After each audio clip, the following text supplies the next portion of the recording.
I don't know why I torture myself like this. What was I thinking? But it'll look so cool.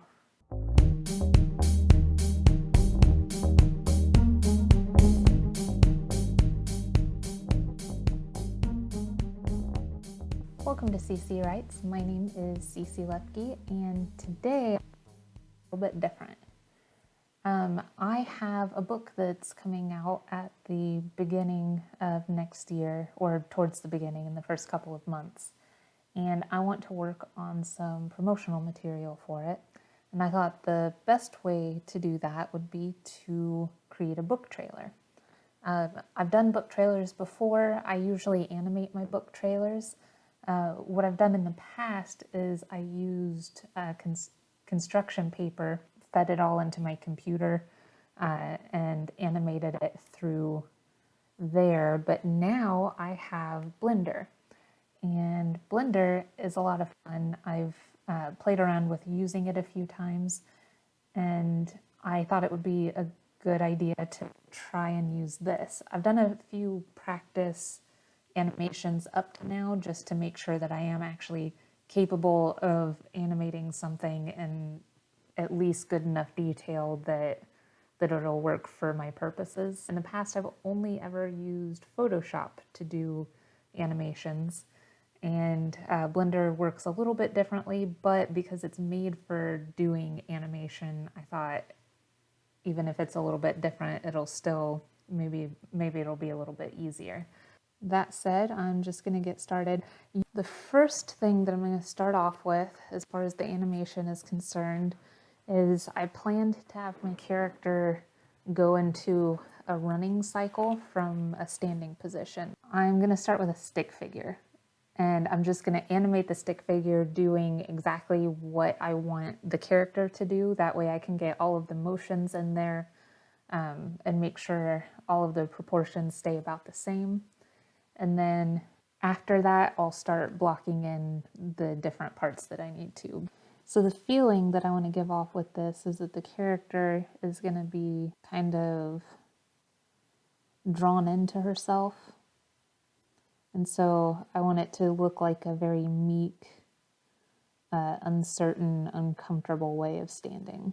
So right now I'm just trying to work that out a bit so I can figure out exactly how I need her to move. And since she's kind of shy, uncertain, maybe her shoulders will be up a bit. Yeah, I think that's pretty good. So her hips would actually be more going this direction. So then this shoulder would be up just a little bit higher than this shoulder. Yeah, so something kind of like that. So I think what I want to have happen with her is as she's standing here, the idea is to have people like shouting around her or moving around her and have her in kind of a static position where she's still moving. She's like maybe curling in a little bit more on herself as it goes along, and then have it to where the background changes around her, the scene that she's in changes, and she's still like getting more and more drawn in. And then from there, moving on into a running position to where she turns to the side to start running. I think that's what I want. So I'm going to start with some keyframes of the specific movements that I want her to do.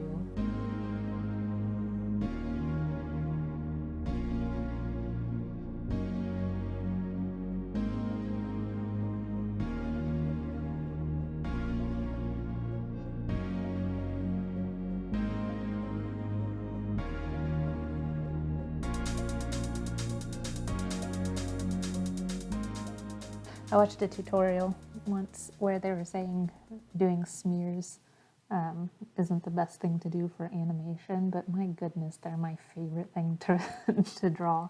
They're so much fun, but you're not supposed to use them very often if you can help it. I think drawing in how the back is arching for the different parts is going to be helpful too. Okay, from here on out, I think it'll be pretty easy to get her into a nice run cycle where I can just repeat the same things. I don't know if I want to have her do like a stumble or something. Like maybe that would make it look pretty and interesting.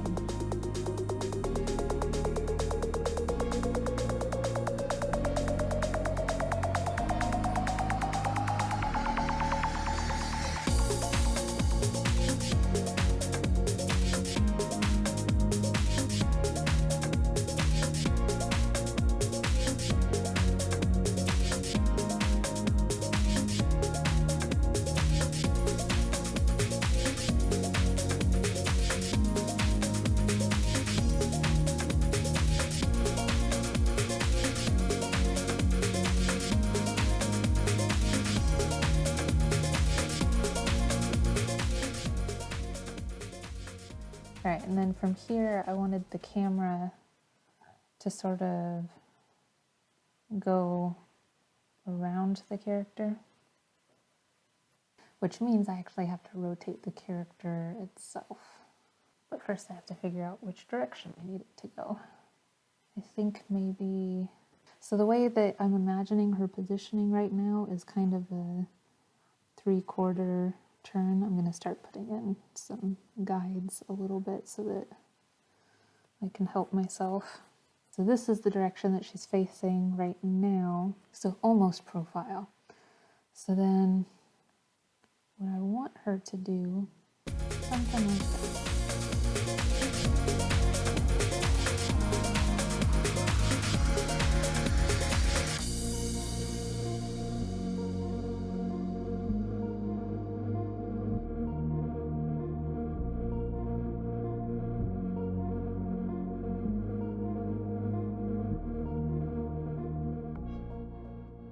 Now, I also wanted to do another camera move where it goes this direction.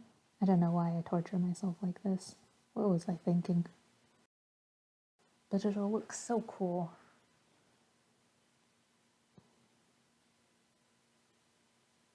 Well, let me just test out what I have so far. Oh, that's nice. Okay.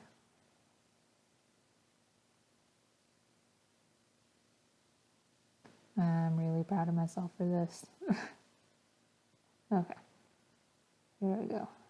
How do I do the same thing, only different?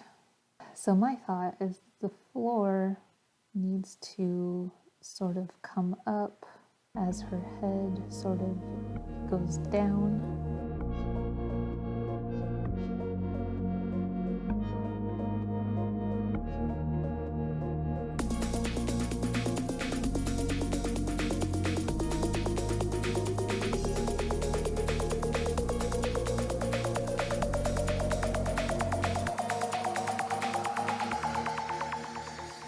Oh yeah, that's cool.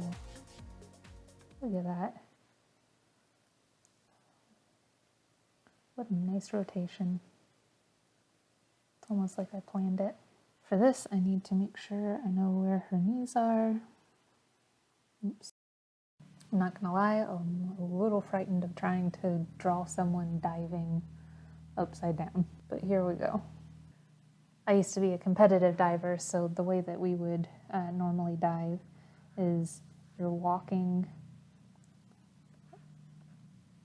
this way off the diving board. You swing your arms back as you're walking. As you get to the edge of the board, you would bend your knees and then swing your arms straight up. And this is to give yourself the momentum for your jump so that you can go up, back down, hit the board. The board will give you a little bit more spring to toss you higher into the air. And as you're doing that, you're swinging your arms around so that you can get even more momentum going up.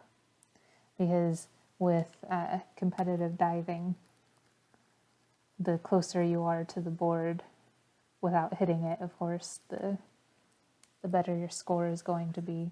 So usually you want like between 6 to 12 inches away from the side of the board, so you're not diving outward, you're actually going up, and then you're using your core muscles to like flip and twist yourself around so that you can go more in this kind of an arc.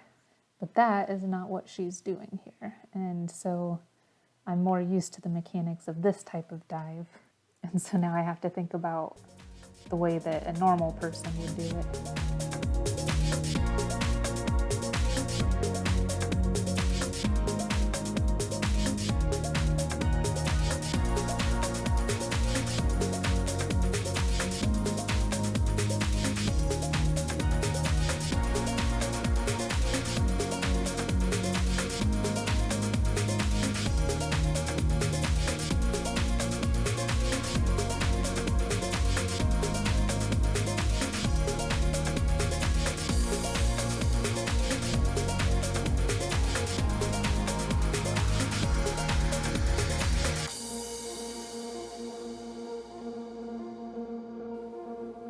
right, I think that's as far as I need to get for this section of it.